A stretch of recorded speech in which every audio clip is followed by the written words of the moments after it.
ആരെങ്കിലും ഉണ്ടോ ഇവിടെ? ഇവിടെ എല്ലാവരും ഉണ്ട്, എല്ലാവർക്കും ഉണ്ട്. ആരാ സമൂഹത്തന്നെ സമൂഹത്തോ? എന്താ കളവോ? എന്താ കളവോ പറഞ്ഞ താന്ന് ജാതിയായതുകൊണ്ട് താന്ന് വിശേഷം പറഞ്ഞാച്ചാ? അങ്ങനെയോ? അതെ. പാർലമെന്റിലല്ല രാജ്യം? എന്റെ രാജ്യമെന്ന് എണ്ണപ്പാടം. എണ്ണപ്പാടം പേരും പുളിമണ്ണ് വെച്ച് പൊളിയും. എന്റെ രാജ്യമെന്ന് എണ്ണപ്പാടം അല്ലേന്ന്. അപ്പൊ എന്നോട് ജാതി ജാതി വന്ന് ചോപ്പൻ. പേര് വന്നാവൂ. എന്താ ചോദിച്ചു അടി കിട്ടിയോ? അതൊന്നുമല്ലാന്ന്. എണ്ണപ്പാടത്ത് നാവ് ചോപ്പൻ നിങ്ങളാണ്. അതെ. അപ്പൊ നിങ്ങളെ ഞാനിവിടെ കണ്ടില്ല. ഞാനിവിടെ ഉണ്ടായിരുന്നില്ല. ഇവിടെ പോയി അടിയൻ പടിഞ്ഞാട്ട് പാട്ടിന് പോയിട്ടുണ്ടായിരുന്നു. പാട്ടിന് പോയി വീട്ടിൽ വന്ന് നോക്കുന്ന സമയത്ത് എനിക്ക് ചോപ്പത്തി ചെയ്ത് പറ്റിയില്ല. ചോപ്പത്തിന് കാണാൻ കിട്ടിയില്ല. അതെ. അപ്പൊ അതവിടെ ഇരിക്കട്ടെ. സമയം നിലവില്ലാത്തതുകൊണ്ട് എന്നോട് ജാതി എന്താ? എന്റെ ജാതി ചോപ്പൻ. ചോപ്പൻ? അതെ. ഈ ചോപ്പൻ എന്ന് പറയുന്ന ആള് അതായത് കൊടുങ്ങല്ലൂരമ്മന്റെ വണ്ണയിലും മണ്ണാൻ പറഞ്ഞു എന്നാണ് ഞാൻ കേട്ടിരിക്കുന്നത്.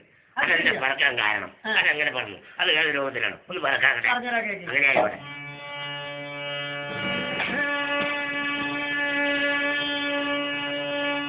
കാണികളെല്ലാം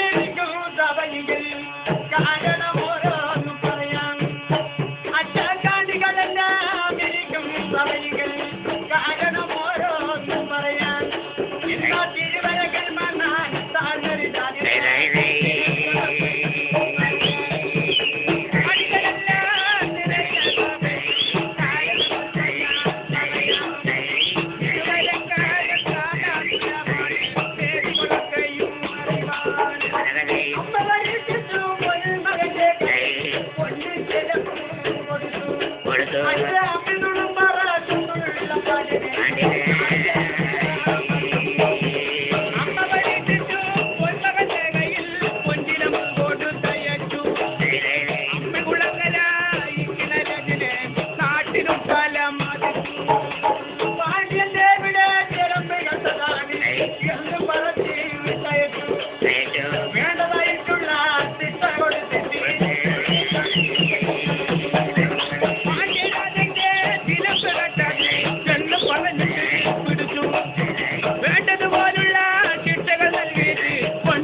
എന്റെ ഭാര്യ അമ്മാനെ വിളിക്കാൻ പറഞ്ഞു. എന്തുകൊണ്ട് വിളിച്ചില്ല? വേഗം വിളിച്ചിരുന്നവിടെ. നിന്റെ ഭർത്തമാവ് വന്നിരിക്കുന്നു. അമ്മാവ് വന്നില്ലേ? നീ അമ്മാളെ പിന്നെ ഞാൻ എവിടെയായിട്ട് നീ എവിടെ പോയി? ഇതുവരെ എന്താ വരാനുള്ള താമസം ഉണ്ടായിരുന്നു? വേഗം പറയും. പോയ വിവരം നിങ്ങൾ അറിയില്ലാന്ന് പറഞ്ഞാലേ വേഗം മര്യാദക്ക് പറഞ്ഞ അർത്ഥം പഠിച്ചാലേ ഞാൻ